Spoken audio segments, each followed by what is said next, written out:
क्या रीजन है कि हर सर्दी में हड्डियों में पेन होना ही होना है? यदि जोड़ जाम होते हैं तो वो पेन करते हैं। तो गठिया होता क्यों है? क्या गलतियां हम लोग करते हैं जिसकी वजह से गठियावाई होने लगता है? ये गठिया एक जिस तरह से मेडिकल टर्म में यूज करेंगे ऑटो इम्यून डिजीज के अंदर आता है। सर्दियों में हमें जैसे स्ट्रेचिंग एक्सरसाइजेज ज़्यादा करनी चाहिए। गर्म सिकाई करने से कोई भी नुकसान नहीं होता है। कितने तरह की बीमारी आ सकती है जिनसे आम लोग अनजान हैं? जो कंप्यूटर पे काम कर रहे हैं उनमें नेक पेन बहुत जल्दी आता है। क्या हड्डियों में कैंसर होता है? यदि एक पर्टिकुलर हड्डी में या एक जोड़ में 3 हफ्ते से ज़्यादा है तो उसको इग्नोर नहीं करना चाहिए। एडियो का दर्द इतना ज़्यादा कॉमन है कि हर तीसरे आदमी को ये एडी का दर्द मिलता है। अच्छा, सर्दियों में अगर हमें अपनी हड्डियों को थोड़ा स्ट्रॉन्ग बनाना हो या रखना हो, खाने में क्या खाना चाहिए? विटामिन डी एक ऐसी चीज़ है जो सप्लीमेंट के रूप में आपको लेनी चाहिए। बाकी सब आपको फूड से मिल सकता है। अगर लगातार एक इंसान जो है मोबाइल का इस्तेमाल किया जा रहा है तो उसके पोस्चर में क्या डिफरेंस आ सकता है? कितना खतरनाक साबित हो सकता है? जब तक बच्चों का ब्रेन डेवलप नहीं हो जाता उनको मोबाइल से दूर रखना चाहिए। घुटनों पे बॉडी का 4 गुना प्रेशर पड़ता है जब आप रनिंग करते हो या फिर स्टेयर्स यूज़ करते हो। हिप रिप्लेसमेंट होता क्या है? हमारी घुटने की या फिर कूल्हे की जो चिकनाई है एक बार चली गई तो चली गई। नो डाउट ये सर्जन को तो रिप्लेस नहीं किया है लेकिन सर्जन के आउटकम को इसने बेटर किया। कौन सी चोट पे बर्फ की सिकाई करनी चाहिए, कौन सी चोट पे जो है वो गर्म सिकाई करनी चाहिए? अच्छा, हर चोट पे ठंडी सिकाई करनी चाहिए। सर्दियां आने वाली है और सर्दियों में कभी कभी क्या होता है कि कुछ लोगों की हड्डियां दर्द करने लगती है। जो जॉइंट्स होते हैं उनमें बहुत ज़्यादा पेन होने लगता है। चलते फिरते उठते बैठते टक टक की आवाज़ आने शुरू हो जाती है और सोचते हैं कि यार आखिर सर्दियां आने पर ये शरीर में इतनी जकड़न क्यों होती है, इतना दर्द क्यों होता है? हमारी हड्डियों की हेल्थ कैसी होनी चाहिए? आखिर वो कौन सी गलतियां हैं जो अक्सर रोज़मर्रा की ज़िंदगी में हम लोग कर देते हैं और जिसकी वजह से हमारी हड्डियां कमज़ोर होने लगती है और हमको पता भी नहीं रहता कि हमारी हड्डियां कमज़ोर हो रही है। आज के इस पॉडकास्ट में हम इसी मुद्दे पर बात करने वाले हैं और इस पर बात करने के लिए आज के इस पॉडकास्ट के हमारे मेहमान हैं एक ऑर्थोपेडिक सर्जन डॉक्टर दीपक अरोरा जी।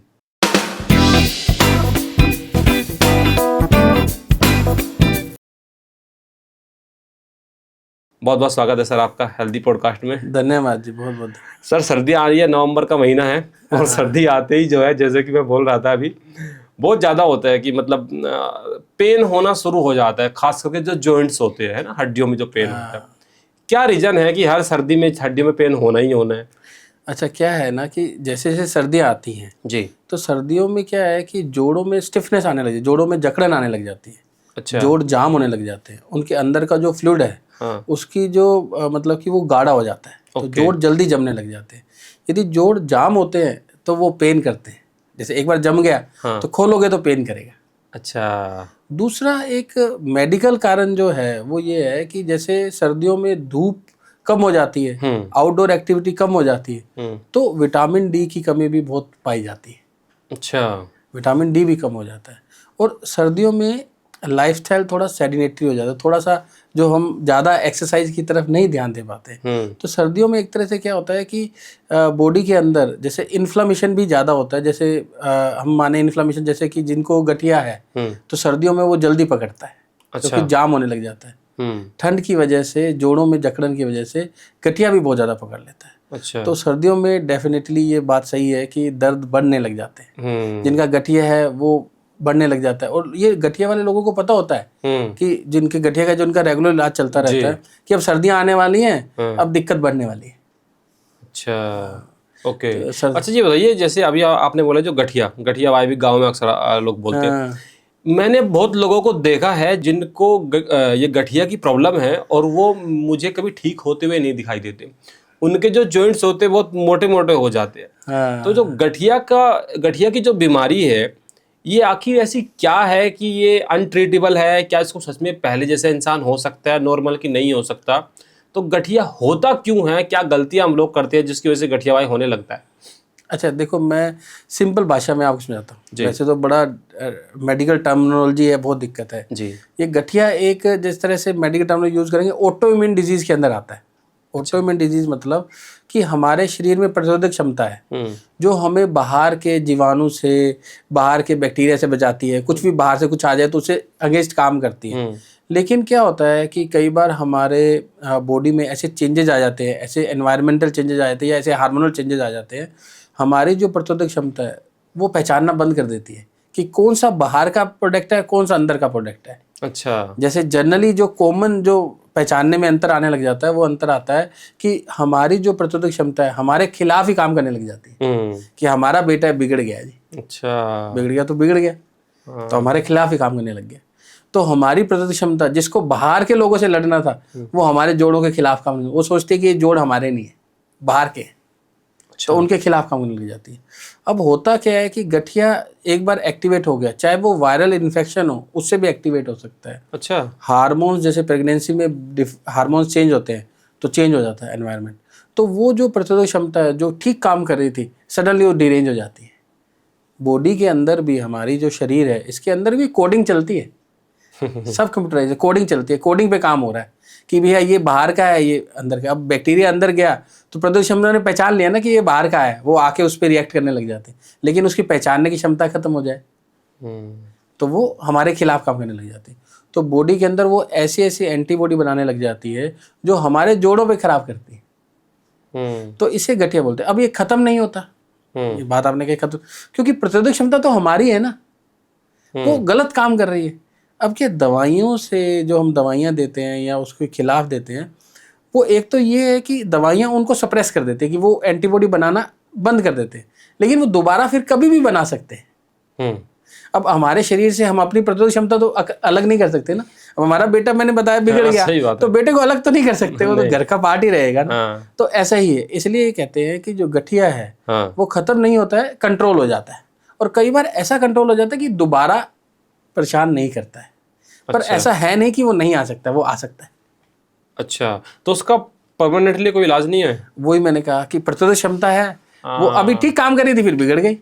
हमारा बेटा था, हमने डांटा, सुधर गया, पर वो ऐसा तो है नहीं कि पूरी जिंदगी सुधर रहेगा। जी जी जी। तो कई बार फिर बिगड़ सकता है। ओके। और ऐसा हो सकता है कि वो सुधर जाए तो सुधर ही रहे।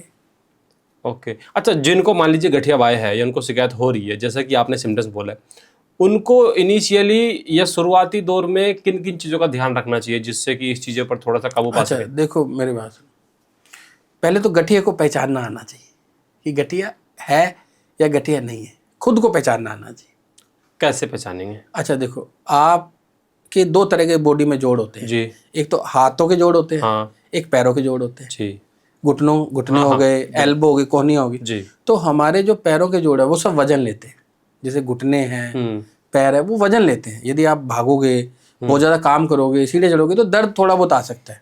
तो ये तो नॉर्मल पेन हो गया, जिसको हम कहते हैं फिजियोलॉजिकल पेन हमारी भाषा में, कि भैया फिजियोलॉजी है, आ सकता है भैया, वेट ब्रेक। अब हाथों के जो जोड़ है, ये हाथों के जोड़ वजन तो नहीं लेते, कोहनियाँ भी वजन नहीं लेती। अब इनमें यदि दर्द आता है, और स्पेशली इनमें यदि दर्द आता है सुबह उठे, जाम मिले, रात को तो हमने ऐसा कुछ काम ही नहीं किया, जो सुबह जाम हो गया, मतलब ये साइन है कि नॉर्मल फिजियोलॉजिकल पेन नहीं, मतलब नॉर्मल जो साधारण पेन है वो नहीं है, मैकेनिकल पेन नहीं है। ये पेन कुछ ना कुछ चीज़ हमारी बॉडी के अंदर पनप रही है जो इनको नुकसान दे रही है। ओके। तो ये तो सिंपल भाषा में पहचानना हो गया। जोड़ों में सूजन आने लग गई, हाथों के जोड़ों में सूजन, तो पहचानना हो गया। पेशेंट जब होता है, जो गठिया वाला होता है, वो कहता है कि हम जब सुबह उठते हैं तो उंगलियां जाम मिलती है, तो कोई ना कोई पीछे बैकग्राउंड में कारण है। तो पहले तो पहचानो कि हो क्यों रहा है। तो पहचान लिया। भाई गठिया कई तरह का होता है साहब, कि यदि बाय द वे आप ध्यान दो कि जब थायराइड की प्रॉब्लम रहती है तो भी हाथों में जोड़ों में दर्द आने लग जाता है। शुगर अनकंट्रोल होगी तो भी हाथों के जोड़ों में दर्द। तो पहले तो पहचानो कि कारण क्या है। फिर कारण क्या है, जिस तरह का गठिया है यदि आपने पहचान लिया, उसका प्रॉपर इलाज लेना चाहिए, उसका प्रॉपर ट्रीटमेंट लेना चाहिए, उनकी जो मेडिसिन है वो प्रॉपर लेनी चाहिए। यदि टाइम से रहते हमने मेडिसिन स्टार्ट कर दी तो फिर हम उसे ठीक कर सकते हैं, उसे कंट्रोल कर सकते हैं। हमारा बच्चा बिगड़ना स्टार्ट हुआ, शुरू में आपने एक थप्पड़ मार दिया या शुरू में उसे डांट दिया या पुनिश कर दिया कि भाई ये नहीं करना है, तो फिर वो सुधर जाएगा। यदि आपने बिगड़ने ही दिया, बिगड़ ही गया बिल्कुल, फिर कैसे सुधार लोगे? ओके। उतना मुश्किल होता है, जनरल भाषा है ये तो मेरी बात समझ गए ना? जी जी। तो बात है कि पहले गठिए का पहचानना बहुत जरूरी है। बच्चा यदि हमारा बिगड़ रहा है तो राइट किस संगत में बिगड़ रहा है, स्कूल में बिगड़ रहा है, ट्यूशन में बिगड़ रहा है, या फिर घर पे बिगड़ रहा है, कहाँ इसको प्रॉब्लम आ रही है, टीवी बिगाड़ रहा है, मोबाइल बिगाड़ रहा है, तो उसी के हिसाब से एक्शन होगा। तो वैसे ही गठिया जो है, यदि वो बिगड़ रहा है, किस तरह का है, क्या है, पहचानो जो, तो उसका प्रॉपर एक तो इलाज करो। फिर दूसरा, कुछ हमारे भी मतलब डाइट्स हैं, कुछ हमारी कुछ चीज़ें हैं, तो उनको हम फॉलो करते हैं तो जनरली ये कंट्रोल हो जाता है।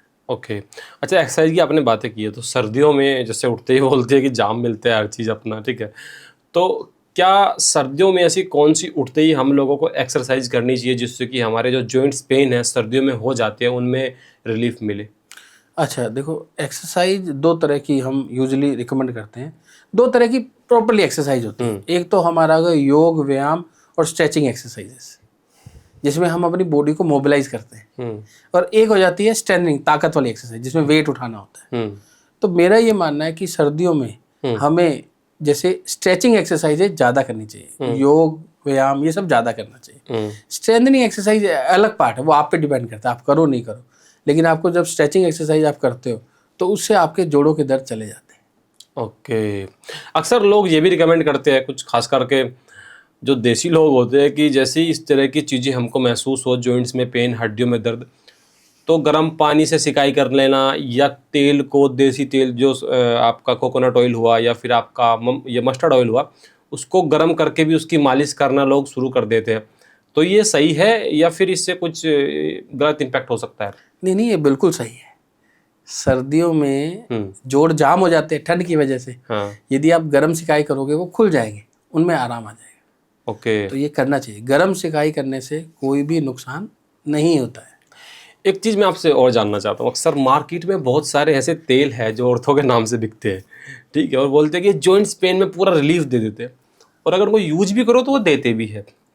तो क्या इस तरह के जो लोग गठिया बाय वाले लोग हैं, या फिर जिनको ज़्यादा जॉइंट्स पेन होता है, इस तरह के तेल क्या सच में यूज़ करने चाहिए? अच्छे होते हैं कि नहीं होते? या फिर वो ये है कि बस आप उसमें ऐसा क्या होता है कि वो आपको टेम्परेरी रिलीफ वो देते हैं, लेकिन जो मेन कोज है उस पर काम नहीं करते, ऐसा होता है? हाँ देखो, क्या है कि सारे जो मार्केट में ऑइंटमेंट है, चाहे एलोपैथी के ले लो चाहे सब पेन कंट्रोल करने में हेल्प करते हैं।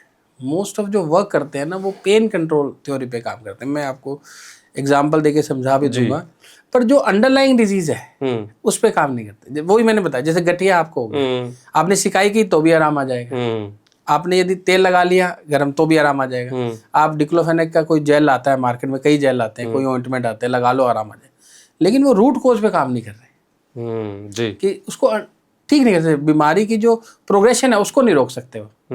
अब होता क्या है कि जो भी हमारी जोड़ों की या हड्डियों की जो बीमारी होती है वो स्लो प्रोग्रेसिव होती है। मैं आपको बताऊं, जैसे आपको फीवर हुआ जी, आज आपने गलत खाया, सुबह आपका पेट खराब हो जाएगा। हाँ, तुरंत काम किया ना इंटेस्टाइन ने कि गड़बड़ खाया, सुबह गैस्ट्रो, लोग दवाई खाना स्टार्ट करते हैं कि डायरिया हो गया, डायरिया हो गया। अच्छा, आपने कुछ सर्दी में गए, जुकाम हुआ, सुबह जुकाम मिलेगा, नाक बंद मिलेगा, आप तुरंत एक्टिव हो जाओगे। लेकिन हड्डियों में ऐसा नहीं है। हड्डियों में स्लोली प्रोग्रेसिव है, धीरे धीरे होता है सब कुछ।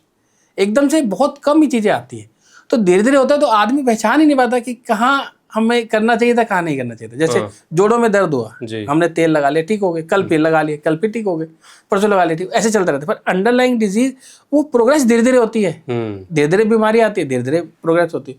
तो तेल लगाने चाहिए, ऑइंटमेंट लगाने चाहिए, ये सब काम करते हैं, लेकिन ये टेम्परेरी आराम देंगे, आपको रोज लगाने ही पड़ेंगे, परमानेंट नहीं ठीक कर पाएंगे। ये तो बनी बनाई बात है। दूसरा क्या है, कुछ जो ऑइंटमेंट है वो तो वाकई में पेन कंट्रोल करते हैं। कुछ ऑइंटमेंट ऐसे हैं, जैसे मोस्ट ऑफ ऑइंटमेंट आप देखोगे, जैसे एलोपैथी की भी ऑइंटमेंट है या फिर जो हर्बल ऑइंटमेंट है, उसमें मेंथोल या फिर वो कैप्साइसिन डालते हैं। मेंथोल और या कैप्साइसिन मतलब या तो मिर्ची पाउडर का उसका सत्त होता है, अच्छा, या फिर उसमें ठंडक लगती है। जैसे आप ऑइंटमेंट लगाते हो या तेल लगाते हो, ठंडक लगने लग जाती है। जब वो ठंडक लगती है, ये एक तरह से एक थ्योरी है, साइंस की एक थ्योरी है, गेट थ्योरी बोलते हैं उसको। तो गेट थ्योरी क्या है कि हमारा जो ब्रेन है उसके पास जो सेंसेशन जाती हैं, जो ब्रेन के पास सेंसेशन जाती है, वो एक गेट से जाती है जो टच की है और पेन की है। उसके लिए एक ही गेट है। मेरी बात समझिए। अब पेन जैसे आपके हुआ, कोई लेग में पेन हुआ, तो फील तो ब्रेन ने करना है ना। तो उसके पास जाने वाली जो नर्व्स हैं वो एक ही गेट के थ्रू जाती हैं। दो नर्व्स एक साथ जाती हैं जिनमें एक पेन का सेंसेशन होता है और एक टच का सेंसेशन होता है। जैसे ही आपने सहलाया, दर्द हो रहा है, आपने सहलाया, तो क्या होगा, टच वाला तेज भागता है। अच्छा, तो वो उसे ब्लॉक कर देगा पेन वाले को, तो टेम्परेरी पेन ब्लॉक हो जाएगा। तो ऐसा लगता है कि इसने किया है। तो जो मेंथोल और ये सब जो गरम मिर्ची करते हैं जैसे, और जो ठंडा फील करवाते हैं जो ऑइंटमेंट, वो पहला इफेक्ट तो उनका इसी से आता है। दूसरा इफेक्ट जो होता है उनका, अंदर जो एंटी इन्फ्लामेटरी प्रोडक्ट होते हैं, जैसे डिक्लोफेनेक होता है, या आयुर्वेदिक में भी एंटी इन्फ्लामेटरी, वो फिर लेट असर करते हैं। ऐसा नहीं, मैं असर नहीं करते, मैं ये नहीं कह रहा कि सिर्फ वो गेट थ्योरी पे काम करते हैं, पर पहला उनका वर्क यही होता है कि जल्दी से आराम दे।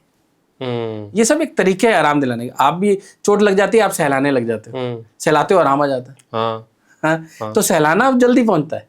अच्छा सर, ये जानना चाहता हूँ, हमको तो पता है कि जैसे हार्ट की कोई ये बीमारी होती है, या फिर आंखों की होती है, लंग्स की होती है, हड्डियों में कितने तरह की बीमारी आ सकती है जिनसे आम लोग अनजान हैं?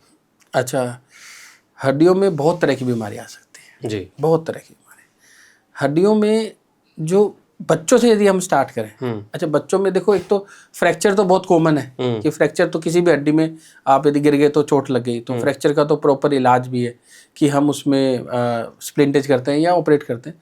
यदि हम बच्चों में स्टार्ट करें, सबसे इम्पोर्टेंट बच्चों के लिए हम स्टार्ट करें, तो बच्चों में सबसे ज़्यादा प्रॉब्लम आती है, वो आती है एक तो डिफॉर्मिटी की। जैसे बच्चा ग्रो होता है, हाथों पैरों में टेढ़ापन आने लग जाता है। डिफॉर्मिटी मतलब टेढ़ापन आना। अच्छा। जैसे बढ़ते बच्चों में जी। नोकनी और बोनी, हाँ। मतलब घुटनों में टेढ़ापन आना बहुत ही कॉमन है। हाँ, मतलब इतना कॉमन है, मतलब हर बच्चे में कहीं ना कहीं नोकनी, कहीं ना कहीं बोनी है। कुछ ही बच्चे ऐसे जो नॉर्मल हेल्दी है, इसको पहचानना बहुत जरूरी है। हाँ, प्लीज जैसे ग्रोथ होती रहती है। जी। आजकल क्या है कि हमारा न्यूट्रिशन कम हो गया है, विटामिन डी और कैल्शियम की कमी हो गई है। उसकी वजह से जैसे बच्चे ग्रो कर रहे होते हैं, उनको चाहिए होता है विटामिन डी, चाहिए होता है कैल्शियम, चाहिए होता है मैग्नीशियम, फास्फोरस, विटामिन के सब थोड़ी थोड़ी मात्रा में चाहिए होता है, बहुत माइक्रोन्यूट्रिएंट मात्रा में चाहिए होता है। अब यदि प्रॉपर तरीके से ना मिले तो बच्चे के जो ग्रोथ हो रही होती है, तो वो प्रॉपर लाइन में ग्रोथ नहीं हो पाती है, ग्रोथ अलग तरीके से हो जाती है, तो पैरों में टेढ़ापन आ जाता है। अब नोकनी एक ऐसी बीमारी है जिसमें क्या होता है कि घुटने तो आपस में जुड़ जाते हैं, लेकिन टखनों में गैप आ जाता है। हाँ, ठीक है जी। और बोनी में उल्टा हो जाता है कि घुटनों में गैप आ जाता है, हाँ। और टखने आपस में जुड़े रहते हैं। हाँ, ऐसा भी तो होता है। बच्चे का क्या कंप्लेन रहती है, अब क्या कई बार माँ बाप सुनते हैं, ध्यान नहीं दे पाते हैं। जैसे हमारा बच्चा यदि प्रॉब्लम कह रहा है कि मैं भागता हूँ तो जल्दी गिर जाता हूँ, तो हम सोचते हैं कि यार भाग रहा होगा, गिर गया, इसमें क्या प्रॉब्लम। लेकिन होता क्या है कि उनके घुटने आपस में टकराते हैं, नोकनी है ना, जब भागेगा तो घुटने आपस में, घुटने चिपके हुए हैं, टखने दूर है, तो भागने की कोशिश करेगा तो वो घुटने आपस में टकराएंगे, तो उसे नोकनी। अब बच्चा ऐसे कहता रहता है, माँ बाप सोचते हैं कि वैसे ही खेलता वो गिर गया, इसमें क्या है, लेकिन उसको नोकनी डेवलप हो रहा है। तो हमारे छोटे बच्चों में डिफॉर्मिटी एक मेन प्रॉब्लम है, जो हम 12 साल तक लगभग करेक्ट कर देते हैं। अच्छा। माइनर ट्रीटमेंट से, मेडिसिन से। लेकिन एक बार यदि ग्रोथ अटेन हो गई, मतलब अपनी ग्रोथ पूरी कर ली आपने, अपना 16 साल के हो गए, फिर इसमें सर्जिकल ही ऑप्शन है। अच्छा। फिर आपके पास रिवर्स नहीं कर सकते। कुछ चीज़ें ऐसी टाइम से यदि हम डायग्नोज कर ले, टाइम से ट्रीटमेंट भी कर सकते हैं।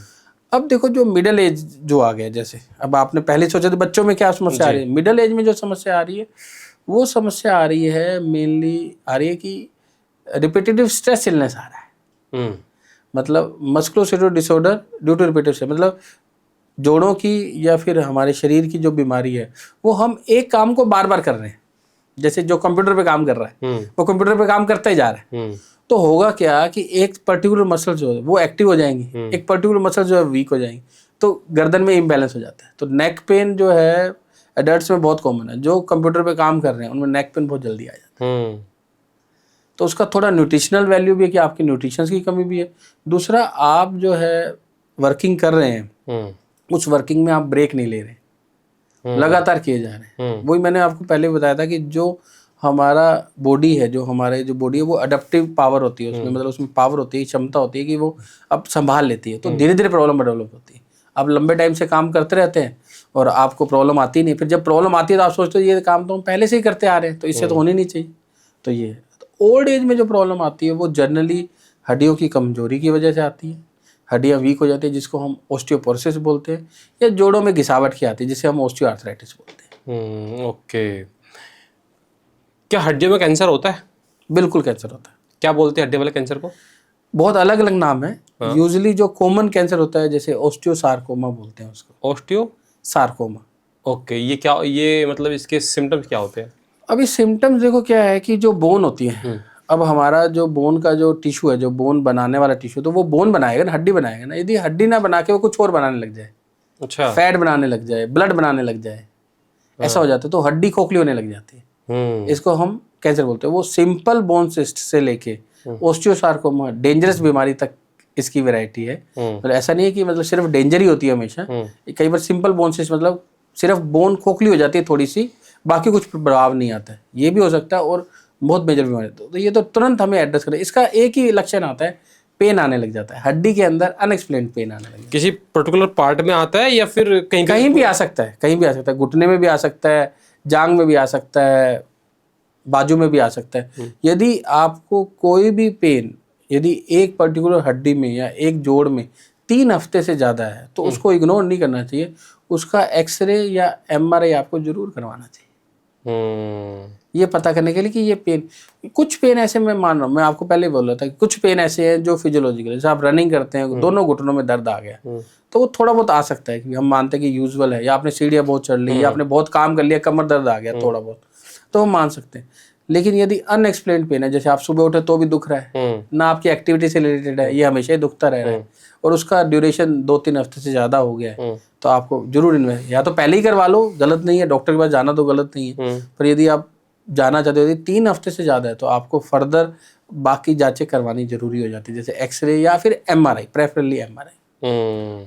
ओके, और क्या क्या हो सकता है? मतलब ये कैंसर में बात कर रहा हूँ मैं, और क्या क्या कैंसर हो सकते हैं? कैंसर किसी भी तरह का हो सकता है। मतलब कैंसर क्या होता है कि जरूरी नहीं है कि हड्डियों का खुद का कैंसर भी हो। अच्छा। जैसे हड्डियां खुद भी कैंसर बना सकती है। दूसरा क्या है कि हमारी बॉडी के अदर कैंसर जैसे प्रोस्टेट का हुआ, लंग्स का हुआ, ओवरीज का हुआ, वो ब्रेस्ट कैंसर, ये भी हड्डियों में जाके फैल जाते हैं। अच्छा, ये भी एक अलग प्रॉब्लम है, इसे मेटास्टेसिस बोलते हैं। ये एडवांस स्टेज में हो जाता है, जैसे हड्डियों में, जैसे लंग्स में कैंसर फैल गया, ऐसे बोन्स में भी फैल जाता है।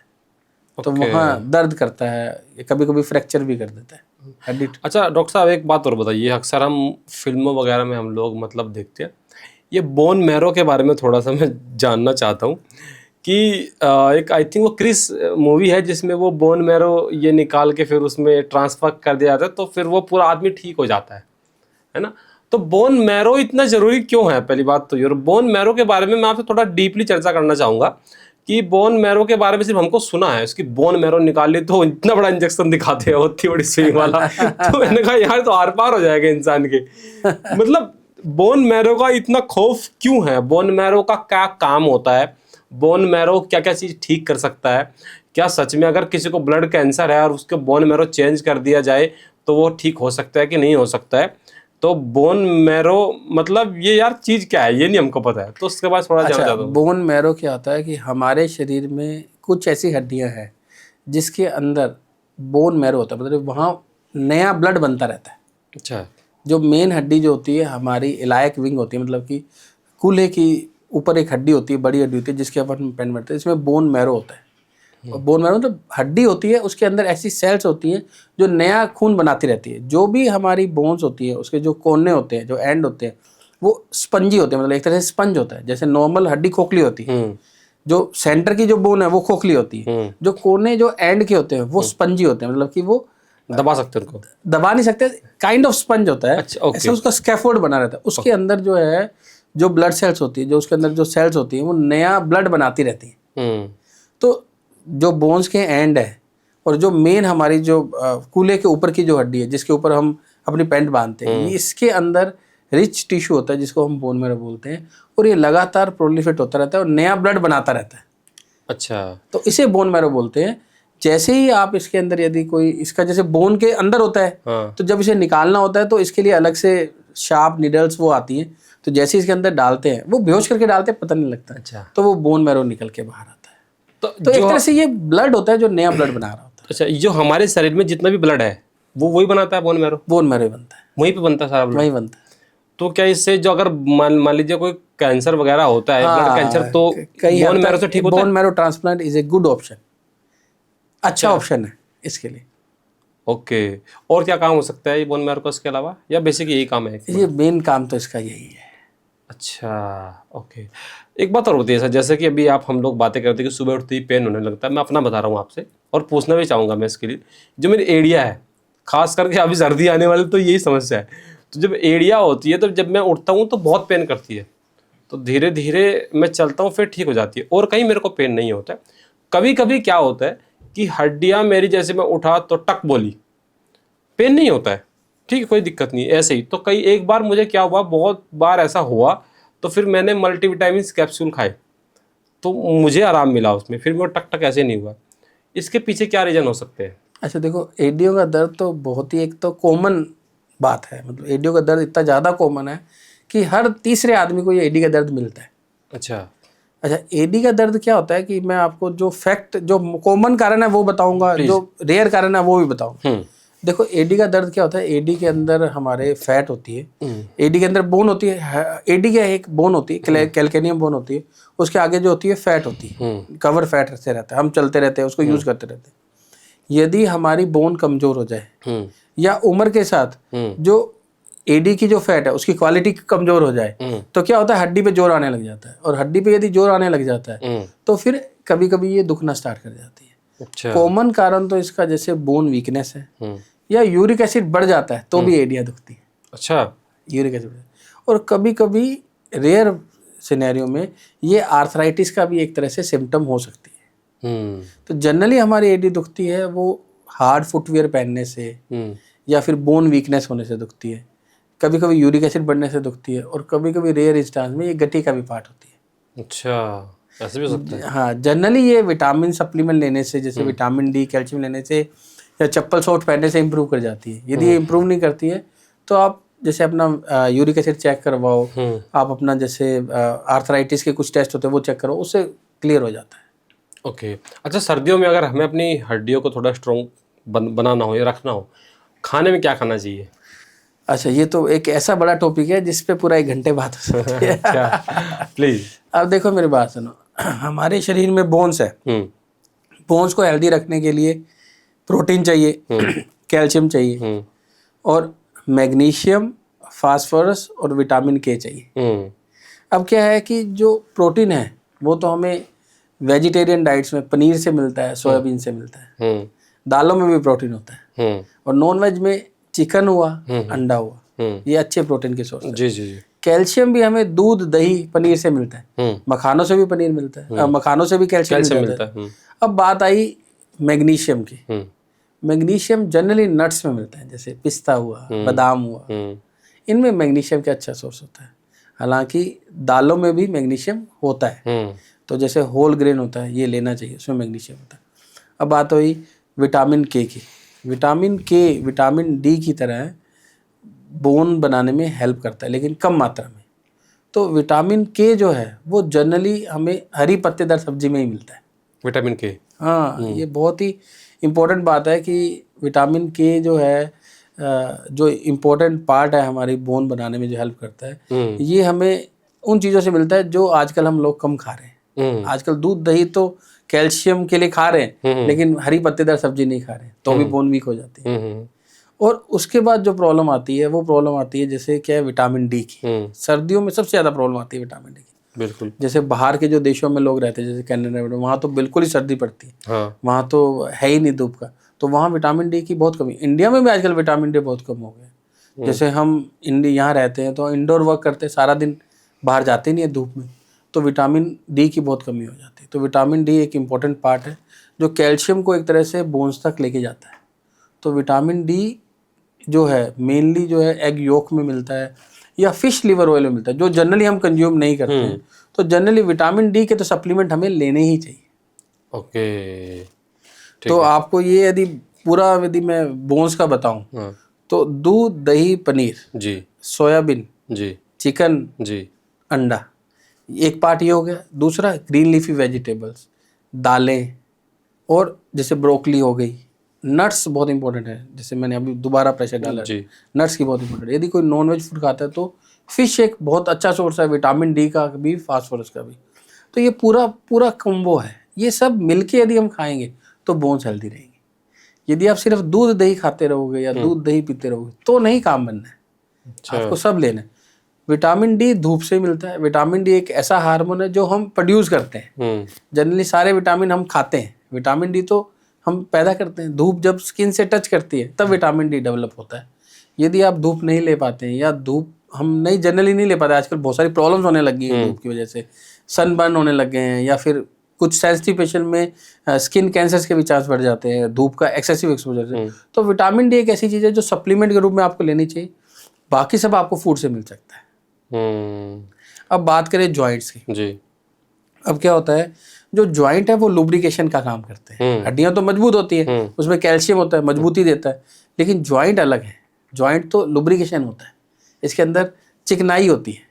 तो हमें वो चीज़ें लेनी चाहिए जो जॉइंट के लिए हेल्दी है। बेसिकली सर्दियों में भी ऑल्सो कि जॉइंट के अंदर जनरली फ्रिक्शन होता है, जॉइंट के अंदर यदि स्मूथनेस रहती है तो उसके अंदर फ्रिक्शन कम करने के लिए हमें एंटी इन्फ्लामेटरी प्रोडक्ट खाने चाहिए। एंटी इन्फ्लामेटरी जो बॉडी का इन्फ्लामेशन कम करते हैं। जैसे आप मानो कि जैसे जो फिश, जो फैटी फिश होती है, जैसे सैल्मन फिश हो गई, ये अच्छी होती है, इसमें ओमेगा 3 फैटी एसिड होता है, तो ये अच्छी चीज़ है। दूसरा, जैसे ग्रीन लीफी वेजिटेबल, ये भी एंटी इन्फ्लामेटरी होती है। होल ग्रेन, होल ग्रेन मैंने कहा, पॉलिश्ड ग्रेन नहीं कहा, होल ग्रेन। होल ग्रेन और रिफाइंड ग्रेन में फ़र्क होता है। बताइए क्या होता है? तो वो मैं बताऊंगा आपको। अच्छा, पहले पूरा बता दूं कि क्या क्या खाना चाहिए। अच्छा, पहले तो हुआ कि फैटी फिश हो गई जी, दूसरा होल ग्रेन हो गए, तीसरा हो गया जो बेरीज होती हैं, जैसे ब्लू बेरीज हो गई, ये सब एंटी इन्फ्लेमेटरी प्रोडक्ट होते हैं। और हाँ, टर्मरिक हुआ, हल्दी हुआ, अदरक हुआ, अच्छा, ये प्याज हुआ, लहसुन हुआ, ये सब एंटी इन्फ्लेमेटरी, ये बॉडी के इन्फ्लामेशन को कम करते हैं। तो ये हमारी बॉडी में जो घुटने में दर्द आता है वो जनरली इन्फ्लामेशन की वजह से आता है, तो ये कम करते हैं। अब बताऊं साहब आपको, जो इन्फ्लामेशन पैदा करते हैं, जैसे रिफाइंड ग्रेन है, ये इन्फ्लामेशन पैदा करता है। शुगर है, अच्छा, अनहेल्दी फैट जो हम लेते हैं, वो सब इन्फ्लामेशन पैदा करते हैं। जितने हमारे शुगर स्पाइक आएंगे उतना बॉडी में इन्फ्लामेशन बढ़ेगा। तो अब क्या है कि हम सब रिफाइंड ग्रेन पे धीरे शिफ्ट होते जा रहे हैं। जैसे होल ग्रेन हमें लेना चाहिए, हम रिफाइंड ग्रेन पे आते जा रहे हैं। जैसे होल ग्रेन हुआ, जैसे साबुत दालें जो हो गई, ये होल ग्रेन में आ गई। ओट्स होल ग्रेन में आ गए, क्विनोआ होल ग्रेन में आ गया, ब्राउन राइस जो है वो होल ग्रेन में आ गया। लेकिन जो रिफाइन है, जैसे पॉलिश दालें, ये रिफाइन में आ गए। चावल, जो सफ़ेद चावल, बिल्कुल सफ़ेद चावल जो पॉलिश चावल होता है, ये इसमें आ गए, रिफाइन में आ गया। मैदा आ गया, रिफाइन ग्रेन में आ गया। पास्ता जो है, जो बच्चे ज़्यादा, अपन नॉर्मल बातों से रिलेट करें, पास्ता जो है, अब क्या है ना कि ये सब रिफाइन ग्रेन में आते हैं, ये इन्फ्लामेशन पैदा करते हैं बॉडी में। तो होता क्या है, जैसे मैं आपको एक एग्जांपल देके बताऊं, जैसे हमने पास्ता जो बनाना स्टार्ट किया, मतलब जो मेरे को मेरा ये मानना है कि आप 5 स्टार में जाओ पास्ता खाने के लिए। हम बच्चों को घर में पास्ता रेगुलरली खिलाते हैं, मैगी रेगुलरली खिलाते हैं, मैदे से बनी होती है मैगी। अच्छा, हमने पास्ता, अब 5 स्टार में जाओ, आपको पास्ते के पीस कम मिलेंगे, सब्जियाँ ज़्यादा मिलेंगी। उसमें ब्रोकली मिलेगी आपको, उसमें आपको वो शिमला मिर्च मिलेगी, हरी भी मिलेगी, लाल मिलता है। वो एक तरह से उनको खाने के लिए बनाया गया था कि आप वो डायरेक्ट नहीं खा पा रहे हो, आपका टेस्ट नहीं डेवलप हो रहा है, तो आप में थोड़ा पास्ता बना डाल दे उसके अंदर ताकि टेस्ट आ जाए, तो आप उनके साथ खा जाओ। अच्छा। अब हमारे घरों में क्या इस चीज़ को सोचा नहीं। हमारे घरों हम मदर सोचती है बच्चा यार खाता तो है नहीं हरी सब्जी, हम डाल देते हैं, शिमला मिर्च को हटा दिया सिर्फ पास्ता दे दिया कि बच्चा नहीं खाया। हमने बच्चों को बना के दिया, उसमें शिमला मिर्च भी डाली, तो उसने, बच्चे ने कह दिया कि नहीं अब मेरे को ये पसंद नहीं है, तो माँ ने निकाल दिया उसको। तो बेसिकली क्या, फिर वो पास्ता खाने लग गया। हालांकि तो फिर वो सिर्फ रिफाइंड थिंग है। वो रिफाइंड फूड है, वो मैदा है, तो रिफाइंड ग्रेन में आता है, तो वो इन्फ्लेमेशन पैदा करता है। तो ऐसा नहीं है कि एक बार पास्ता खाया और आपको बीमारी भी, ऐसा नहीं होता है। अब आप लंबे टाइम के लिए इसे कंज्यूम करोगे तो कहीं ना कहीं ये बॉडी में इन्फ्लेमेशन बढ़ाएगा, कहीं ना कहीं लॉन्ग रन में पेन आएगा।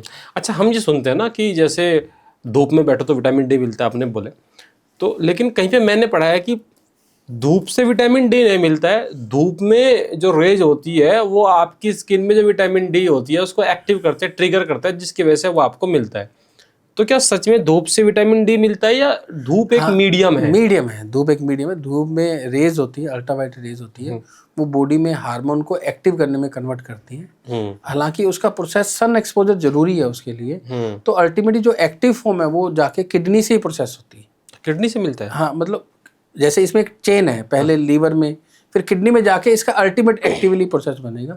लेकिन क्या है, ये बड़ा मुश्किल है, मतलब इसके बारे में रिसर्च भी बहुत ज़्यादा हम नहीं कह सकते कि हुई है कि कितनी देर धूप में बैठे, कौन सी धूप में बैठे, ये कहना बहुत जरूरी मुश्किल है।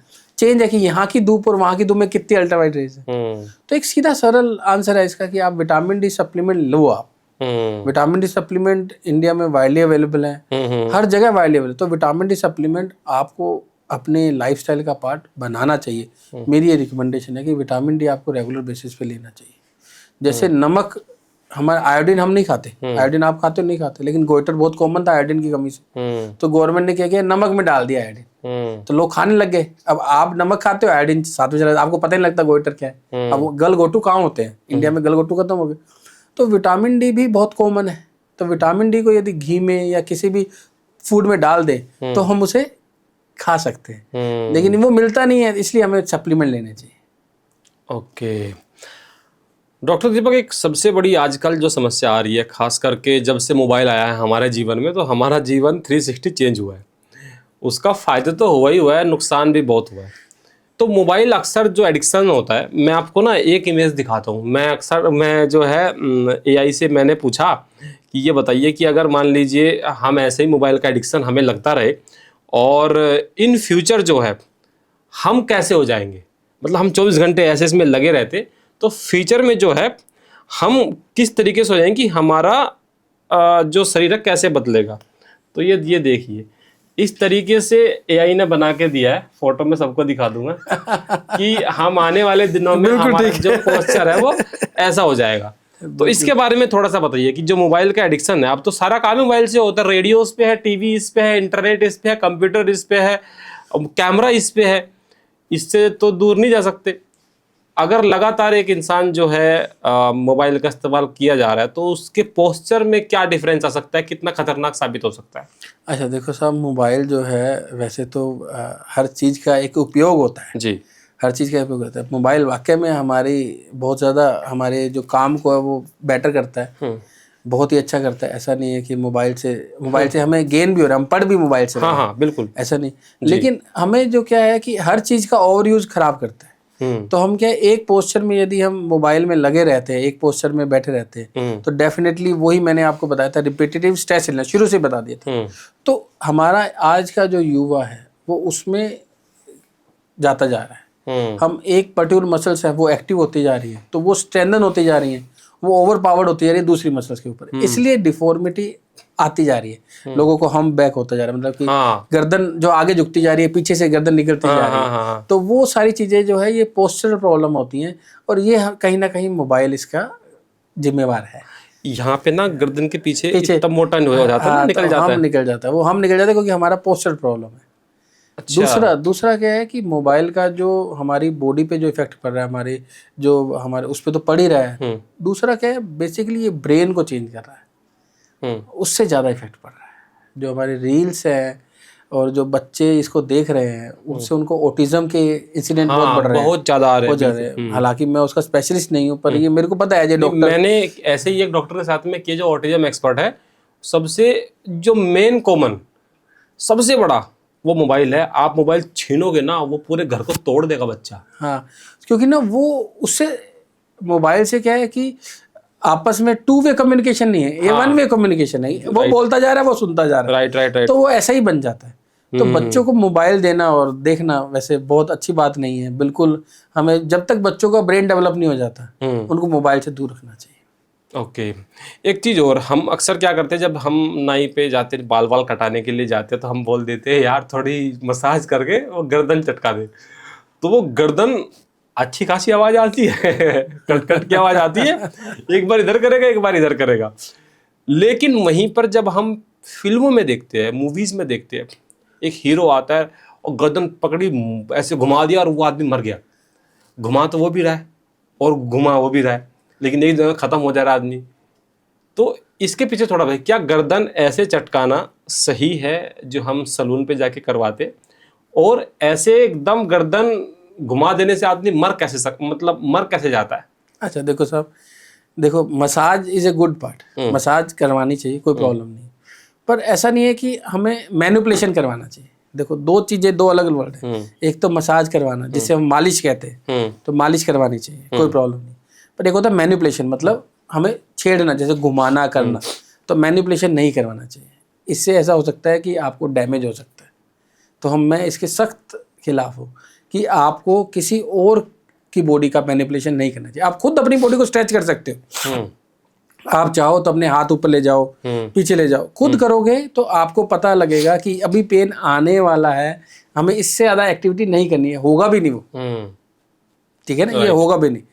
और लेकिन जब दूसरा करेगा उसे नहीं पता लगेगा कि कब आपके टीयर हो गया, किस स्ट्रेंथ से आपके टीयर हो गया। अब क्या होता है कि कईयों की बॉडी की स्टिफनेस बहुत ज़्यादा होती है, अब एकदम से तो शरीर स्टिफ हो गया है, आपका इतना लचीला शरीर नहीं है।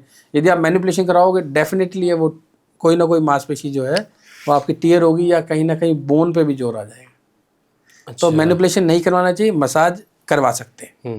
ओके, लेकिन वहाँ पे जो फिल्मों में वैसे हटा के मार देते हैं, हाँ, तो उसमें क्या होता है कि हमारी जो गर्दन है इसके सब कुछ हमारा जो ब्रेन से जो निकल रहा है स्पाइनल कोड के थ्रू, उसका जो जंक्शन है वो यहीं पे है। अच्छा, सेंटर में C1 C2 पे है। अच्छा, वहाँ पे हमारी बोन यदि ब्रेक हुई तो सब कुछ ही खत्म है, मर जाएगा आदमी, कुछ नहीं बचेगा।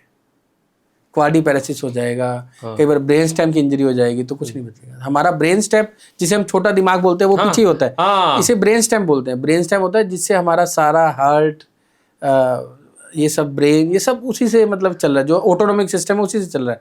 बाय द वे उसमें कहीं ना कहीं इंजरी हुई तो वो एक मूवी में वो नाना पाटेकर बोलते हैं, पीछे मत मार, पीछे छोटा दिमाग होता है, वही ब्रेन स्टेम होता है, वहीं से सब कुछ निकलता है।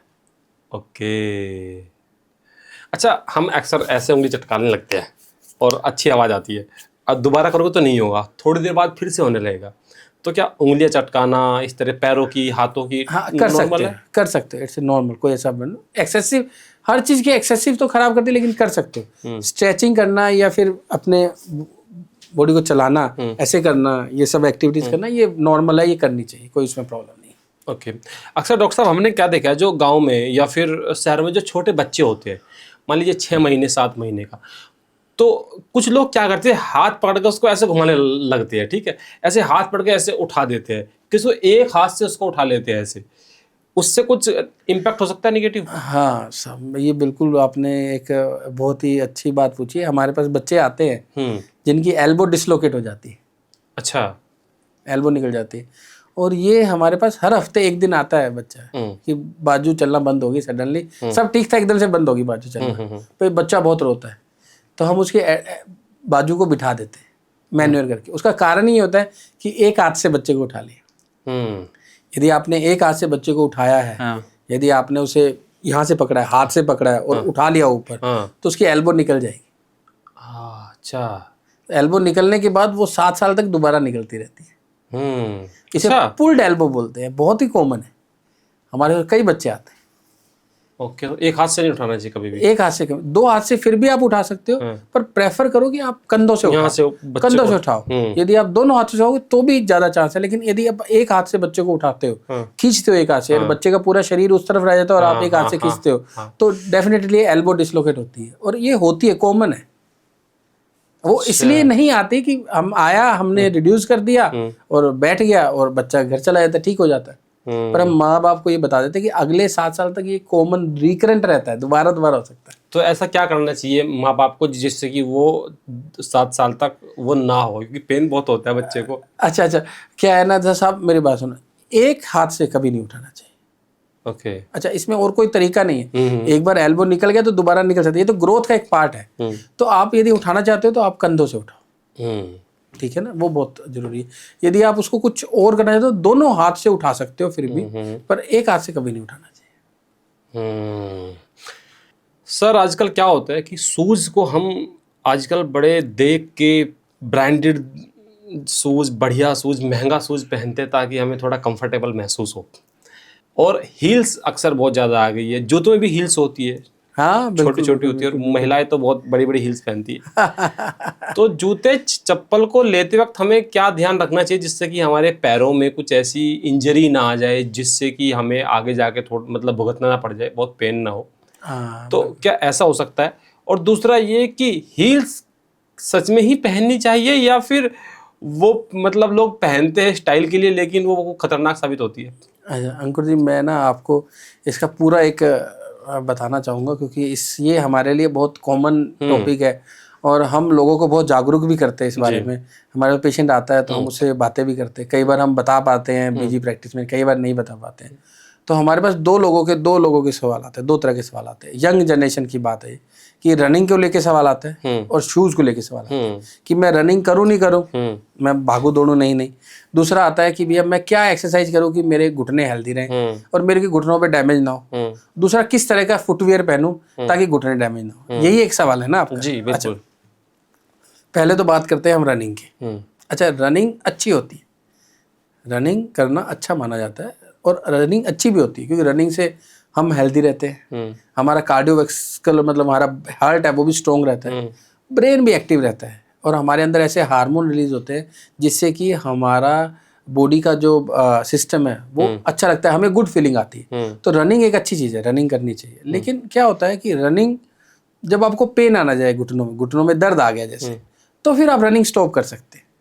मतलब क्या है कि हर चीज हर टाइम के लिए नहीं बनी है। जैसे आपके पास गाड़ी है तो गाड़ी का एक स्पीड तो नहीं है ना कि 60 किलोमीटर की स्पीड से ही चलेगी, कभी वो 20 चलेगी कभी 120 चलेगी। यदि आप शहर में 120 चलाओगे तो एक्सीडेंट कर लोगे और हाईवे पे 20 चलाओगे तो एक्सीडेंट हो जाएगा। तो फर्क आ गया ना।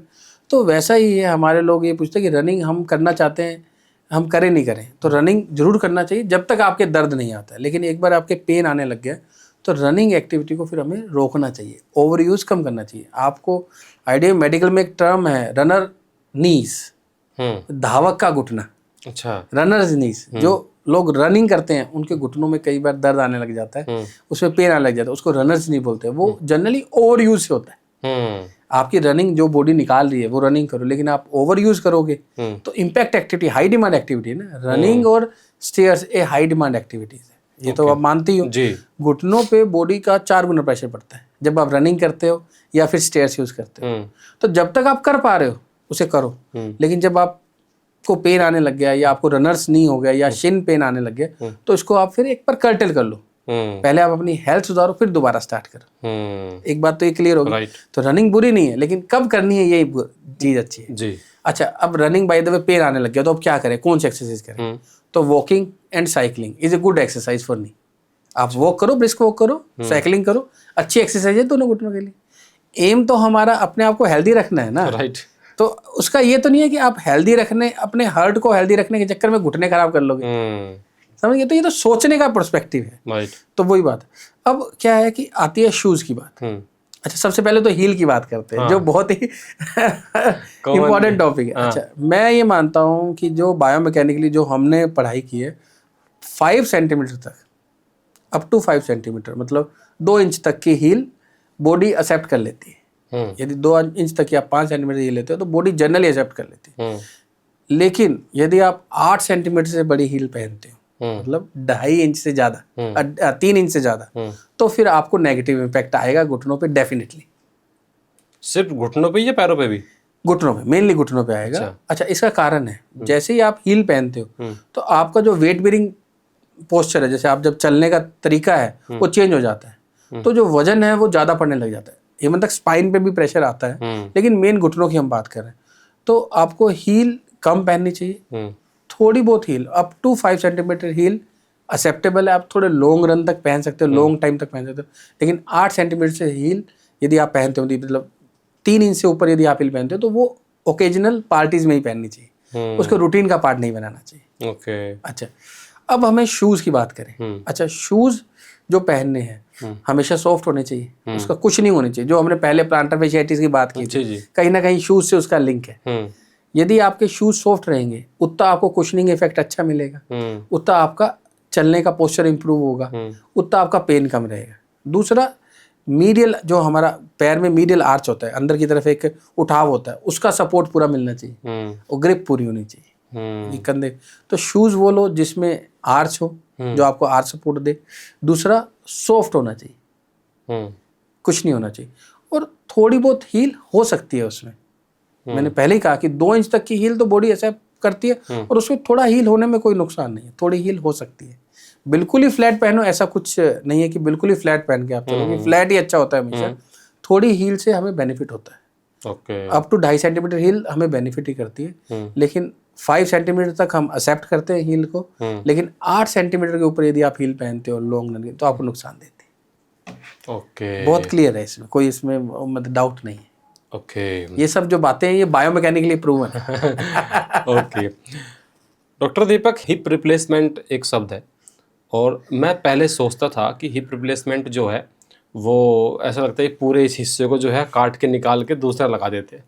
तो थोड़ा इसके बारे में बताइए, हिप रिप्लेसमेंट होता क्या है सबसे पहले तो, और ये क्यों जरूरी, मतलब इसकी ज़रूरत क्यों पड़ती है कि उसको पूरे को रिप्लेस करना ही जरूरी पड़ जाता है? देखो क्या होता है कि हमारी बॉडी के अंदर कई चीज़ें जो रीग्रो कर जाती हैं। अच्छा। जैसे बोन है, हाँ टूटी, हाँ हमने प्लास्टर लगा दिया हाँ। या फिर ऑपरेशन करके प्लेट लगा दी, तो वो रीग्रो कर गई, दोबारा जुड़ जाती। नहीं तो नहीं लगाई ना हमने बोन, रीग्रो कर गई ना। ऐसी कई चीज़ें हमारी बॉडी में, नाखून आते हैं, ग्रो करते रहते हैं। लेकिन जो जोड़ के अंदर, जोड़ों की बात बार बार क्यों होती है, बार बार उसकी बातें क्यों की जाती है? क्योंकि इसकी जो चिकनाई है, इसके अंदर की जो कार्टिलेज है, ये रीग्रो नहीं कर सकती। एक बार चली गई तो चली गई, ओके, दोबारा नहीं आ सकती। अच्छा। हमारे ब्रेन में न्यूरॉन्स हैं, वो एक बार डैमेज हो गए तो हो गए, दोबारा नए नहीं बन सकते। तो कुछ चीज़ें ऐसी हैं जो हमारी बॉडी में, जो हमारी घुटने की या फिर कूल्हे की जो चिकनाई है, एक बार चली गई तो चली गई। अब इसको जो कूल्हे की चिकनाई खत्म हो जाती है तब होता है ये, तब पेन आना लग जाता है। चिकनाई खत्म हो गई कूल्हे की, तो कूल्हा जब चलेगा तो दुखेगा।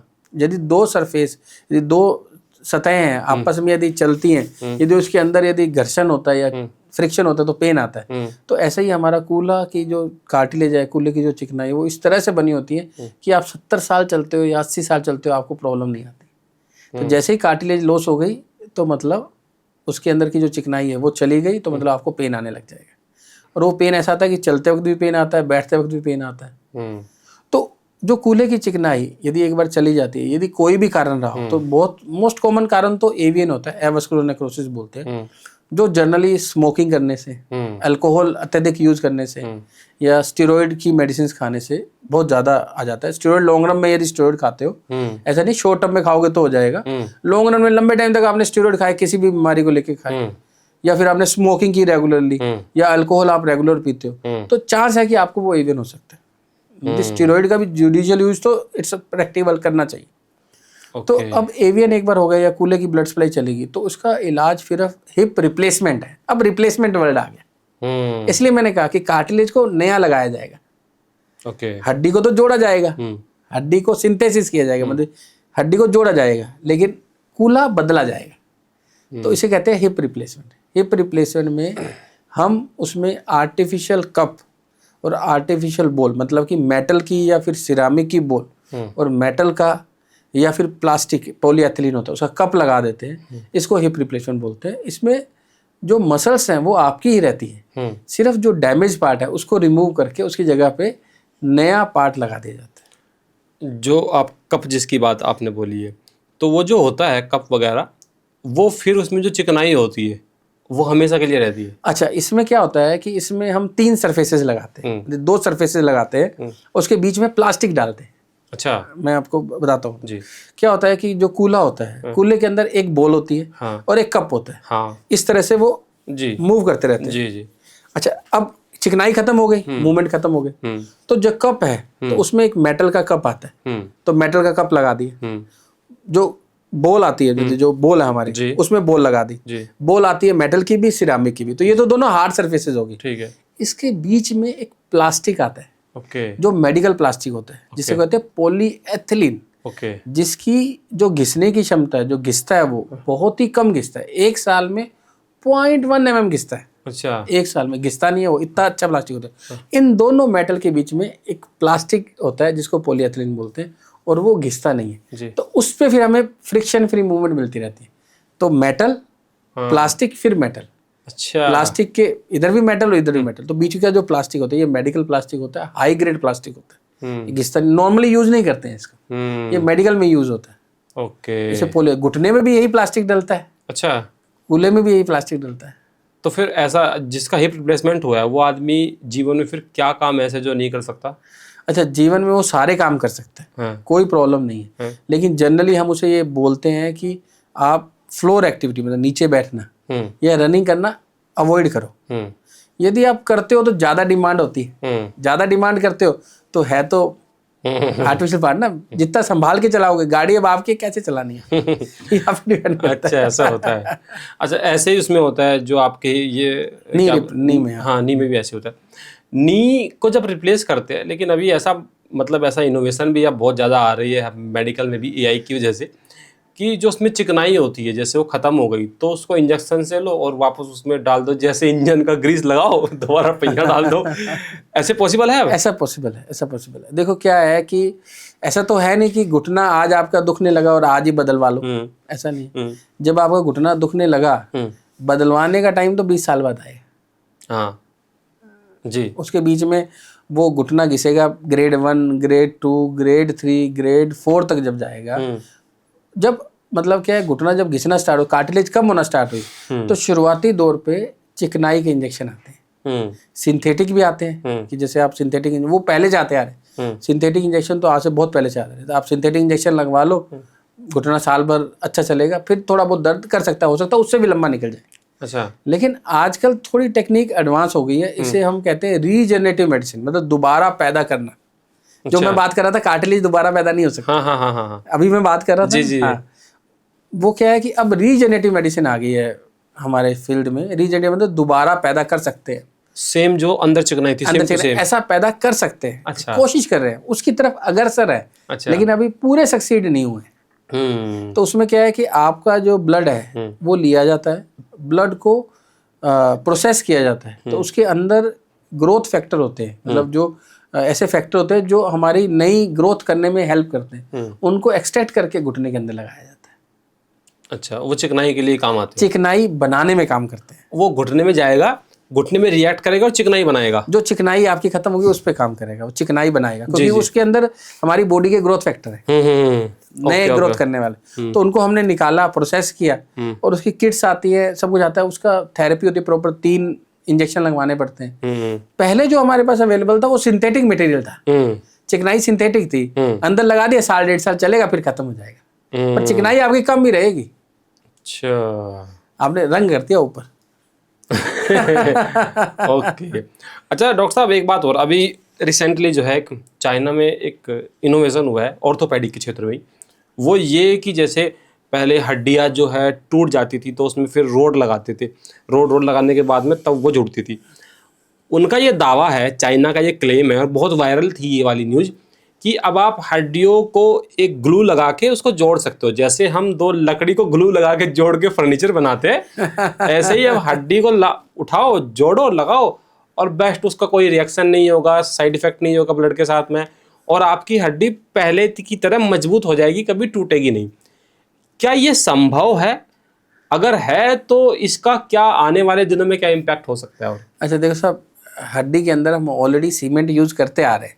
अच्छा, मतलब जो मैंने आपको सब बताया, तो ऐसा नहीं है कि मतलब कोई नई बात तो यह है कि लॉन्ग बोन के लिए, मतलब मैं पूरी आपको बता देता हूँ। जैसे बोन्स के अंदर जो जोड़ों के जो चीज़ें, जोड़ों का जो ऑपरेशन है या फिर हड्डियों का जो ऑपरेशन है, उसके अंदर हम ऑलरेडी सीमेंट यूज करते आ रहे हैं। आप हैरानी होगी, जो सीमेंट हम ये वाला यूज करते हैं वैसा नहीं, एक अलग सीमेंट आता है, मेडिकल सीमेंट बोलते हैं, बोन सीमेंट बोलते हैं। अच्छा, जो हम घुटनों में इम्प्लांट लगाते हैं या फिर बॉडी में, वो सीमेंट से हम चिपका देते हैं बोन से, और वो सालों साल चलता है। अच्छा, 15-20 साल चलता है, इतना अच्छा सीमेंट आता है, व्हाइट कलर का होता है जी। अब क्या है कि ना, कुछ ऐसे सीमेंट भी आते हैं जो बोन्स के अंदर फिल कर दिए जाते हैं, अच्छा, भर दिए जाते हैं, धीरे धीरे बोन से रिप्लेस हो जाते हैं। ओके। अब क्या है ना, जो ग्लू आई है जी, जो ग्लू आई, मेरा मानना है अभी तक इसका कोई रिसर्च पेपर नहीं आया है। मतलब ये मार्केट में पहले आ गया है, लेकिन रिसर्च पेपर नहीं आया। तो रिसर्च पेपर आने से पहले तो हम कुछ इस पे कमेंट नहीं करेंगे। पर इस तरह जैसे जो कुछ हड्डियां अपनी ऐसी होती है, जैसे हमारी फिंगर्स की बोन हो गई, जी, या पतली पतली जो बोन्स होती है, जिनमें हमें मतलब कि ऐसा कोई जरूरत नहीं है प्लास्टर की, तो उसमें यदि हम वो ग्लू डाल देते हैं तो वो उसको एक तरह से फिक्स कर दे, उसको जल्दी मोबिलाइज कर देगी। हालांकि हड्डी तो उसको रिप्लेस करेगी। तो ऐसा हो सकता है कि ऐसा आ सकता है, लेकिन अभी तक मार्केट में आया नहीं है, ना इस पर कोई रिसर्च आई है, पर ऑलरेडी इस पे काम चल रहा है। मतलब आपको आइडिया, सीमेंट है, बोन ग्राफ्ट पुट्टी है, वो हम ऑलरेडी यूज करते आ रहे हैं। ओके। अच्छा सर, एक चीज़ और, इसमें इनोवेशन में अब रोबोटिक सर्जरी बहुत ज़्यादा होने वाली है ना? हाँ, रोबोटिक सर्जरी जो है वो कितना कारगर साबित है ऑर्थोपेडिक में, और रोबोटिक सर्जरी आने के बाद क्या चेंजिंग ऐसा हुआ है जिससे कि जो बोन हेल्थ है वो ज़्यादा इम्प्रूव हुई है? अच्छा देखो, बोन, अब क्या है ना कि देखो साहब, मैं आपको बात बताऊँ, बात क्या है कि कुछ हम काम ऐसे करते हो, जैसे भाई मैंने कुछ ऑपरेशन करना है, तो मैंने किया और रिजल्ट मिला, वो मेरे एक्सपीरियंस पे डिपेंड था। मेरा एक्सपीरियंस था, मैंने कितनी बार किया, मेरा एक्सपीरियंस है, ठीक है ना जी। हालांकि एक्सपीरियंस हमेशा मैटर करता है, एक्सपीरियंस अच्छा होना चाहिए, लेकिन होता क्या है कि यदि हम ये चीज़ें पहले ही कंप्यूटर पे कर ले और लगा ले कि क्या लगना चाहिए, कितना साइज लगना चाहिए, कितने स्क्रू लगने चाहिए, तो वो कंप्यूटर पहले ही गाइड कर दे आपको, या फिर रोबोटिक पहले गाइड। आज रोबोटिक का वही यूज़ है, अच्छा, कि वो पहले ही गाइड कर देता है आपको कि कैसे चलना है, हमें एक फॉर्मेट पाथ बना देता है, उस पाथ पे हमें चलना होता है, तो उससे हमें असिस्ट हो जाता है। आपने घुटना खोला और देखा कि ये साइज का डलना चाहिए इसमें, ये 3 डलना चाहिए, 2 डलना चाहिए, वो पहले ही बता देगा कि साहब 3 साइज डलना है इसमें, ये इसके लिए परफेक्ट है। अच्छा, तो आपका टाइम कम हो गया, आपकी एक्यूरेसी बढ़ गई। राइट। तो नो डाउट ये सर्जन को तो रिप्लेस नहीं किया है, लेकिन सर्जन के आउटकम को इसने बेटर किया है, अच्छा, क्योंकि इसने गाइड कर दिया है। उसमें एआई आ गया, क्योंकि उसके पास तो इमेजेस है, सिटी इमेजेस है, वो तो क्लियर कट इंस्ट्रक्शन दे देता है, तो वो डिसीजन मेकिंग में वो हेल्प कर रहा है। तो रोबोटिक का यूज डिसीजन मेकिंग में डेफिनेटली है, और रोबोटिक्स से जो हम कट्स ले रहे हैं वो परफेक्ट आ रहे हैं। अच्छा, उसमें ज़्यादा चीर फाड़ करने की ज़्यादा जरूरत नहीं है। नहीं, चीर फाड़ उतना ही लगभग हो रहा है, लेकिन प्रेसिजन बहुत ज़्यादा बढ़ गया। ओके, एक सर ये होता है जो 3D प्रिंटिंग जो होती है बोन रिप्लेसमेंट में, ये क्या होता है? अच्छा, आजकल क्या है कि जैसे क्या है, नॉर्मल चीज़ें तो कोई प्रॉब्लम नहीं है, जैसे नॉर्मल सर्जरी चल रही है, लेकिन कई बार सर्जरी हुई नहीं सक्सेस हुई, तो 3D प्रिंटिंग के इम्प्लांट आ गए कि इतना बोन खराब है तो वो 3D प्रिंट होगा, वैसा आपके स्पेशल आपके लिए बन के इम्प्लांट आ जाएगा। अच्छा, कि यहाँ स्क्रू डाल सकते हैं, यहाँ प्लेट लगा सकते हैं, यहाँ ऐसा कर सकते हैं, तो कॉम्बिनेशन स्टार्ट हो गया। तो 3D प्रिंटिंग एक एडवांस टेक्निक है जो जनरली रिवीजन सर्जरीज होती है जो उनमें यूज करती जाती है, या फिर ट्यूमर सर्जरीज है जिसमें बोन सारी खत्म होगी कि अब क्या लगाना है साहब, उसके लिए यूज की जाती है। तो डॉक्टर दीपक, आजकल जो है कोलेजन के बारे में बहुत बातें होती है और आदमी बोलता है कि आपको ले लेना चाहिए, कैसे लेना चाहिए, अच्छा कोलेजन क्या है, ख़राब क्या है, इस तरह की बहुत सारे बातें होती है। तो कोलेजन के बारे में बताइए कि सबसे पहले तो ये मैं खुद भी जानना चाहता हूँ, मुझे पता भी नहीं इस बारे में, कोलेजन है क्या और ये हमारे लिए क्यों इतना ज़्यादा ज़रूरी है? अच्छा देखो साहब, कोलेजन जो है ना, कोलेजन एक तरह से प्रोटीन का मॉलिक्यूल है। अच्छा, प्रोटीन का मॉलिक्यूल, बेसिक मॉलिक्यूल कोलेजन है। जैसे हमारी स्किन हुई, जॉइंट्स हुए, जॉइंट्स में जो बेसिक मॉलिक्यूल है वो कोलेजन है, जो मेन जो एलिमेंट है वो कोलेजन ही है। हमारी चमड़ी जो है, हमारे जो टेंडन्स है, मसल्स, सब कोलेजन के छोटे मॉलिक्यूल से बने हैं। ओके, तो कोलेजन हमें रेगुलरली लेना चाहिए, ये हमारे लिए अच्छा होता है। कोलेजन 2-3 तरह के आते हैं मार्केट में, एक टाइप 1 कोलेजन आता है, एक टाइप 2 कोलेजन आता है। जो टाइप 2 कोलेजन है, पर्टिकुलर टाइप, वो जॉइंट्स के लिए होता है।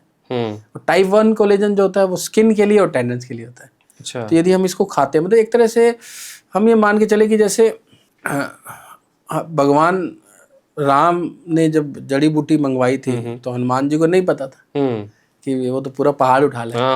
संजीवनी बूटी तो वेद जी निकाली। हाँ। तो वो जैसे क्या आप प्रोटीन खाते हो तो वो तो क्रूड प्रोटीन हो गया। अच्छा, कोलेजन एक मॉलिक्यूल हो गया छोटा सा, कंपनी ने उसे एक्सट्रैक्ट करके एक कैप्सूल फॉर्म में दे दिया। ओके, तो कोलेजन आपको लेना चाहिए एज ए सप्लीमेंट और अच्छा है, लेकिन ऐसा ही नहीं कि आप सालों साल खाते रहो, 3 मंथ्स 4 मंथ कंज्यूम करो, आपको अच्छा फील होगा। तो ऐसे ही हमारी कोई डाइट ऐसी भी होती है जिसमें कोलेजन अच्छे मात्रा में प्रोटीन, अच्छा, प्रोटीन का ही एक पार्ट है ना। हमारी जो कार्टिलेज बनी है ये प्रोटीन से बनी है, स्किन जो बनी है प्रोटीन से बनी है, तो प्रोटीन एक बिल्डिंग ब्लॉक है हमारा। लेकिन जो हम खाते हैं वो क्रूड प्रोटीन है, उसमें सब कुछ ही है। ओके, तो वो एक प्यूरिफाइड प्रोटीन हो गया। Right, nice. अच्छा, ये प्रोटीन का एक मॉलिक्यूल है, मॉलिक्यूल है प्रोटीन। ओके, अच्छा सर, जाते आते ना मैं आपसे कुछ मिथ्स फैक्ट्स है वो मैं थोड़ा सा आपसे जानना चाहता हूँ, क्या सही है क्या गलत है। अगर जॉइंट में हमारे पेन होने लगे तो क्या इसका मतलब ये डेफिनेटली इंश्योर है कि अब आपको अपना घुटना या जॉइंट आपको बदलवाना ही पड़ेगा? नहीं, ऐसा नहीं है। मैंने आपको पहले भी कहा कि इसकी कई ग्रेडिंग होती है जी। अभी बहुत टाइम लगता है घुटना वहां तक पहुंचने में। हम उसको बचा सकते हैं डाइट से, एक्सरसाइज से, सप्लीमेंट से, वहां तक ना पहुंचे। फिर भी पहुंच जाए तो रिप्लेसमेंट एक अच्छा ऑप्शन है।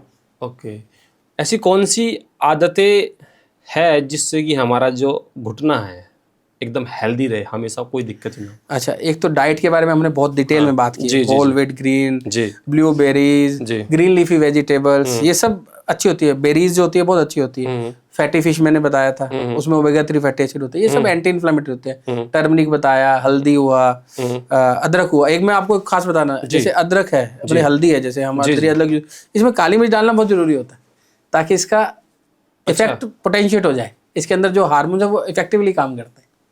ओके। हम बोलते हैं चाय में, जैसे हम सर्दियों में बोलते हैं कि चाय में थोड़ी सी हल्दी डाल के आप पिया करो, तो उसमें थोड़ी काली मिर्च भी डाला करो। मतलब चाय में नहीं, सॉरी, पानी में हल्दी गर्म करके आपको पीनी चाहिए। तो ये सब अच्छी डाइट्स हैं। दूसरा, एक्सरसाइज इंपॉर्टेंट पार्ट है घुटनों के लिए। यदि आप अपने घुटनों को हेल्दी रखना चाहते हो, एक्सरसाइज आपको रेगुलरली करनी चाहिए। यदि आपको पेन आ गया तो हाई डिमांड एक्टिविटीज आपको अवॉइड करनी चाहिए। हाई इम्पैक्ट एक्टिविटीज मैं बोलूँगा, जैसे रनिंग हुआ, स्टेयर्स केस हुए, या फ्लोर एक्टिविटी हुई, यदि पेन आ गया तो। अच्छा, एक और मुझे अभी बीच में जस्ट याद आया पेन से, एक होती है हॉट सिकाई, गर्म सिकाई कर देते हैं, एक होती है बर्फ की सिकाई, ये कर देते हैं। कौन सी चोट पे बर्फ की सिकाई करनी चाहिए, कौन सी चोट पे जो है वो गर्म सिकाई करनी चाहिए? अच्छा, हर चोट पे ठंडी सिकाई करनी चाहिए। अच्छा, गर्म नहीं करनी चाहिए? अच्छा, गर्म नहीं करनी। अच्छा देखो, इसमें क्या है ना कि थोड़ा सा वेरिएशन है जी। देखो, चोट लगती है तो खून का दौरा बढ़ जाता है, वहाँ सूजन आ जाती है। जहाँ स्वेलिंग आ गई, ठंडी सिकाई करनी है। जब हम ठंडी बर्फ लगाएंगे या आइस लगाएंगे तो वहाँ सूजन कम हो जाएगी, क्योंकि वो जो ब्लड फ्लो बढ़ा है वहाँ पे, तो वो ब्लड फ्लो जो आर्टरीज है उनको कंस्ट्रिक्ट कर देगा, वहाँ ब्लड फ्लो कम हो जाएगा, सूजन कम हो जाएगी। लेकिन अब ये इसमें एक पॉइंट है, छाती पे ठंडी सिकाई नहीं करनी चाहिए। छाती पे चोट लगी, ठंडी सिकाई करने लगे, नहीं, निमोनिया पकड़ लेगा। ये जनरल बात है। अच्छा, अब छाती पे भी ठंडी सिकाई थोड़ी करोगे आप, ऐसा हो जाएगा। रिब फ्रैक्चर हुआ है, गर्म सिकाई करनी है, ठंडी सिकाई से अवॉइड करना है। तो जैसे बाय द वे आपके घुटने जाम हो गए तो गर्म सिकाई करनी चाहिए। ओके। ठंडे पानी से अगर मान लीजिए हम लोग ठंड में नहाते हैं, जो ताज़ा पानी होता है, उससे हमारी हड्डियों पे कोई फर्क पड़ता है? नहीं, ऐसा कोई इफेक्ट नहीं है कि ठंडे पानी से नहाने से हड्डियाँ मजबूत हो जाती हैं, गर्म पानी से नहाने से हड्डियाँ कमजोर हो जाती है, ऐसा कुछ नहीं। ओके। ऐसी कौन सी चीज़ है जो हम खाते हैं उससे हड्डियाँ हमारी सबसे ज़्यादा कमज़ोर होती है? अच्छा, मैंने आपको बताया था, जैसे प्रो इन्फ्लामेटरी फूड, जैसे हमारा शुगर हम ज़्यादा इंटेक करेंगे, रिफाइंड ग्रेन हम लेंगे, पास्ता, ये रिफाइंड ग्रेन में आता है पास्ता, जैसे बिल्कुल मैदा हो गया, ये सब जो चीज़ें हैं ये हमारा अल्टीमेटली वेट बढ़ाती है, हमारे इन्फ्लामेशन को प्रोवोक करती है, तो अल्टीमेटली हमें नुकसान देती है। ओके। अच्छा डॉक्टर साहब, एक चीज़ मैं आपसे वो जानना चाहता हूँ, ये जो हमारा वो जबड़ा होता है, इसके नीचे का जो पार्ट होता है, ये भी आपके अंडर में आता है? नहीं, ये हमारे उसके अंदर आता है कि अलग सर्जन होते हैं इसके, ओरल सर्जन होते हैं। ओरल सर्जन होते हैं, लेकिन ऑर्थोपेडिक के होते हैं वो? नहीं, ऑर्थोपेडिक नहीं होते, वो डेंटल सर्जन होते हैं या प्लास्टिक सर्जन होते हैं। अच्छा, ये आपके इसमें नहीं आता है? हमारा जो फील्ड है वो जॉइंट्स का या फिर हाथों या पैरों की जोड़ों का है। ओके ओके, ठीक ठीक है। अच्छा, जाते जाते, अच्छा वो लोग जो घुटनों की पेन से जो है परेशान है, या किसी भी बोन के पेन से जो है वो परेशान है, और वो डॉक्टर दीपक से मिलना चाहते हैं, तो कैसे मिल सकते हैं? अच्छा साहब, मैं मैक्स हॉस्पिटल पटपड़गंज में प्रैक्टिस करता हूँ। ओके। वहाँ ऑनलाइन अपॉइंटमेंट ले सकते हैं, नहीं तो मेरा क्लिनिक है कृष्णा नगर में, मेन रोड पे, ओके। SK ऑर्थो क्लिनिक के नाम से। SK ortho clinic? हाँ हाँ, SK ESSKAY, SK ortho clinic के नाम से है, कृष्णा नगर मेन रोड पे ये सब। तो कृष्णा नगर मेन रोड? हाँ, मेन रोड पे है। आसपास मेट्रो स्टेशन बताइए आप। कृष्णा नगर मेट्रो स्टेशन है। अच्छा, कृष्णा नगर, ये कौन सी लाइन पे पड़ता है? ये लाइन तो मेरे को नहीं, ब्लू रेड ऐसे होता है ना? पिंक लाइन पे, आई थिंक पिंक लाइन में पड़ता है। अच्छा, पिंक लाइन में पड़ता है। ओके। और इसमें मेन रोड पे ही है। ठीक है। यदि मेरा नाम भी गूगल पे डालेंगे दीपक कुमार अरोड़ा जी, तो आ जाएगा। चलिए ठीक है। तो बहुत बहुत शुक्रिया sir, thank you so much, काफ़ी अच्छा मिला, और आपको भी मुझे लगता है अच्छी जानकारी मिली होगी कि ठंड के मौसम में आपको दर्द क्यों होता है, सर ने जो है वो बता दिया है। सर का वैसे भी OPD है, थोड़ा उनको जल्दी जाना था, मैंने थोड़ा समय इनका ज़्यादा ले लिया, लेकिन अगर आपको भी हड्डी से रिलेटेड कुछ अच्छी समस्या है तो आप डॉक्टर दीपक से जो है वो मिल सकते हैं। इनका नंबर या इनके जो कॉन्टैक्ट जो डिटेल्स है आपको यूट्यूब के डिस्क्रिप्शन में मिल जाएगी, आसानी से आप कॉन्टैक्ट कर सकते हैं। तो stay healthy, thank you so much.